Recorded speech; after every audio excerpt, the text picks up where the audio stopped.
ndị nke na-anya ụgbọala ọnụọgụ ha ruru 152 tinyekwara ndị nke na-alụ ụgbọala nakwazi ndị nke nọ na ngalaba ọrụ nka na-alụ gọọmenti steeti a ọlụ bụ ndị nke sonyere ya bụ ọzụzụ were ọnwa 6 bụ nke achịkọbara site n'aka otu chịkọtara ndị ọrụ na steeti a iji wee wegote ọrụ bụ nke ha na-alụ mee ka ha gbagonyewanye n'ọkwa dị elu n'ọrụ ahụ bụ ndị nke ha na-alụ. Kenechukwu Chukwudi onye nta aka anyị bụ nke ga-ewetara gị ya bụ akụkọ.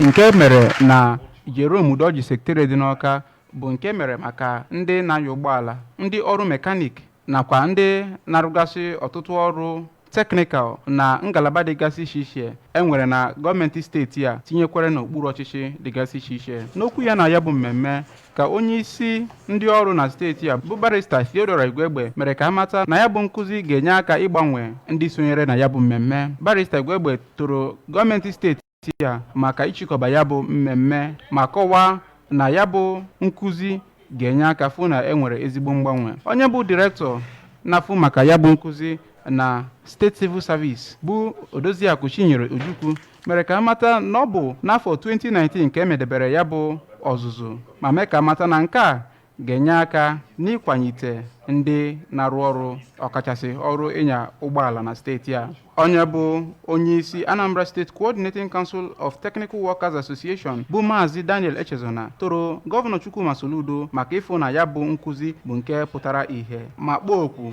ka enebanye anya na ụgwọ nke akpọrọ non-accident bonus maka ndị na-anya ụgbọala nakwa itinyere ha ego n'ọrụ nke dịgasị iche iche ha na-arụ. E nyere ọtụtụ onyinye nkwanye ùgwù nyegara ndị bụ ọkachamma na ya bụ ọzụzụ nke nyere ndị na-akwọ ụgbọala, gụnyere Maazị Matthew Nwafọ onye gbara nke mbụ ma nyekwa ya N20,000. Onye gbara nke abụọ Maazị Cyril Ibik onye enyere N15,000 nakwa Maazị Vincent Nwadiogbu nke ụlọọrụ Anambra Broadcasting Service ma gosipụta obi aṅụrị ha na ya bụ mmemme dịka ha kọwara na ha eritego ọtụtụ erere. Ya bụ mmemme bụ nke a nọ n'ime ya wee nye ha asambodo bụ nke gosiri na ha sonyere na ya bụ ọzụzụ.